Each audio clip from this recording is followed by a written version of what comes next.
Vamos para mais uma aula de figuras de linguagem? Mas antes, não esqueça de se inscrever no nosso canal, curtir e compartilhar. Se quiser fazer um comentário também, será muito bem-vindo. Bom, hoje a nossa aula é sobre as figuras de palavras, figuras de linguagem de palavras. Mas antes, vamos relembrar a nossa definição sobre figuras de linguagem? Olha o slidezinho aí, olha, para vocês entenderem o que é as figuras de linguagem. Então, são recursos que tornam mais expressivas as mensagens, por isso são utilizados muito nas construções de poemas, de músicas. E aí elas são subdivididas. A primeira que a gente viu na aula passada foi as figuras sonoras. E aí tem as de hoje que a gente vai ver, que é as figuras de palavras. E aí nós vamos ter as figuras de pensamento e as figuras de construção. Elas são subdivididas nessas figuras de linguagem, tá? Então, quais são as figuras de palavras? Aí nós temos aí a metáfora, a comparação, a sinestesia, a catacrese, a metonímia e a perífrase. Então, são essas as subdivisões das figuras de palavras que nós vamos ver na aula de hoje. Bom,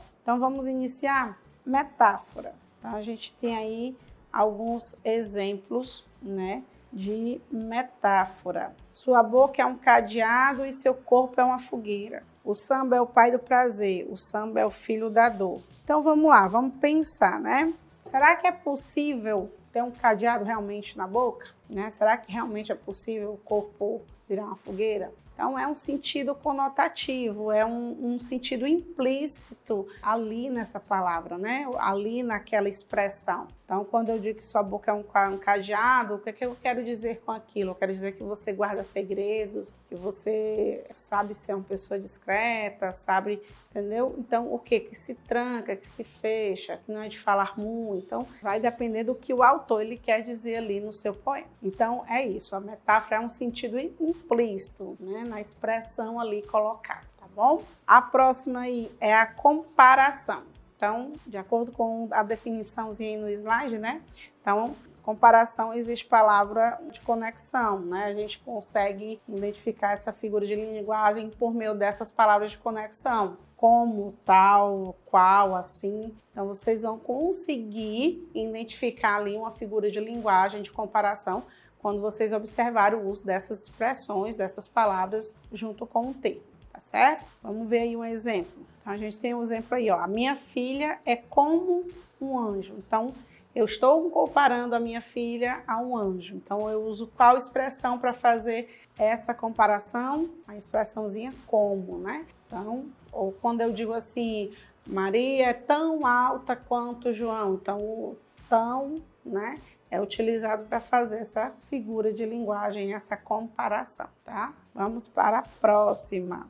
Bom, a próxima aí é a catacrese. Qual é a definição, Lei? Então, é quando nós temos o emprego inadequado de um termo devido à perda de seu sentido original. Então, vamos entender aí no exemplo. Ó. Nossa, que medo!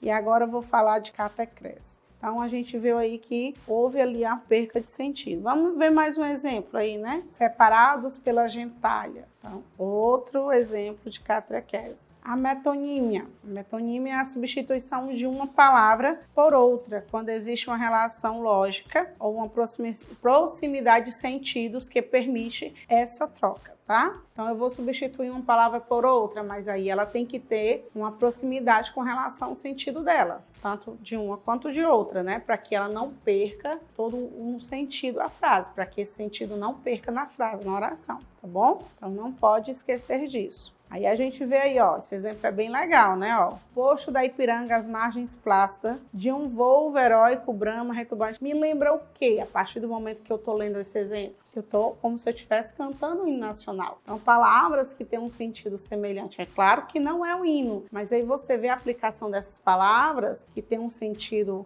ali um pouco parecido, que dá, né, a pronúncia, dá para perceber, dá para parecer, então aí nós temos o uso da metonímia, ok? Então a gente tem aí, né, metonímia é o uso da palavra no lugar de outra. Aí a gente tem um exemplo, né, a origem da palavra metonímia, meta, mudança, onímia, nome. Então o nome ele vai mudando. Aí tem outros exemplos aí, ó. Ele gosta de ler Agatha Christie. Ele lê realmente a autora? Não. Quando eu digo ele gosta de ler Agatha Christie, eu estou me referindo às obras dela, aos livros dela. Mas aí eu troquei, em vez de eu falar das obras, eu falei da autora. Tá? Então eu troquei um termo por outro. Outro exemplo aí, ele gosta de ler livros, ou as obras, né? Ou, como eu já expliquei. Aí mais lá embaixo, ele comeu uma caixa de chocolate. Ele comeu literalmente a caixa? Não. Quando eu falo essa expressão, eu estou me referindo que ele comeu todos os chocolates que estavam dentro da caixa. Mas aí eu não falo, né? Ele comeu todos os chocolates que estavam dentro da caixa. Não. Ele comeu uma caixa de chocolate. Então eu troco um termo por outro. Tá bom? Acho que ficou melhor para vocês entenderem aí o que é a metonímia,